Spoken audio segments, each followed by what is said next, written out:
एबे पाणीपाग विभाग पक्षर आसला बड़ खबर। बंगोपसागर में घूर्णिबलय प्रभाव में राज्य में विभिन्न स्थान में जारी रही वर्षा। आंचलिक पाणीपाग विज्ञान केन्द्र पक्षर दिया सूचना अनुसार आगामी 5 दिन जाए राज्य में वर्षा लगी रही।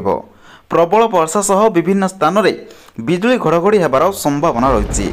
विशेषकर आज और आसंता काली प्रबल अति प्रबल वर्षा नहीं आकलन करिछि पाणीपाग विभाग। तेबे आसंतु संपूर्ण खबर उपर नजर पकाइबा, सेतिपई भिडियोटी को शेष पर्यंत देखंतु।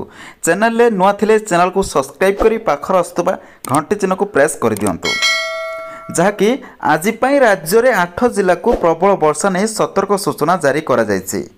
मालकानगिरी और कोरापुट जिले में प्रबल अति प्रबल वर्षा होबार संभावना रही। सेहीपरि नुआपड़ा, रायगढ़, कंधमाल, गंजाम, गजपति, बलांगीर और नवरंगपुर यही सब जिले में प्रबल वर्षा होबार आकलन करिछि आंचलिक पाणीपाग विज्ञान केन्द्र। ठीक सेहीपरि आसंता काली नवरंगपुर, नुआपड़ारू प्रबल अति प्रबल वर्षा एवं बलांगीर, कलाहांडी, कोरापुट, मालकानगिरी, मयूरभंज, केन्दुझर, गजपति, कंधमाल जिले में प्रबल वर्षा होबार संभावना रही। सेहीपरि 29 तारिख में 9 जिले में प्रबल वर्षा होगा नहीं सतर्क सूचना जारी करा जायछि। सेपटे मौसुमी सक्रिय विभिन्न जिले में वर्षा जारी रही। बढ़िबो वर्षार परिमाण एने 9 जिला को येलो अलर्ट जारी मध्य करा जायछि। खोर्धा, नयागढ़, बौद्ध, कंधमाल, कलाहांडी, रायगढ़ यही सब आदि जिले में प्रबल वर्षा होबार संभावना रही।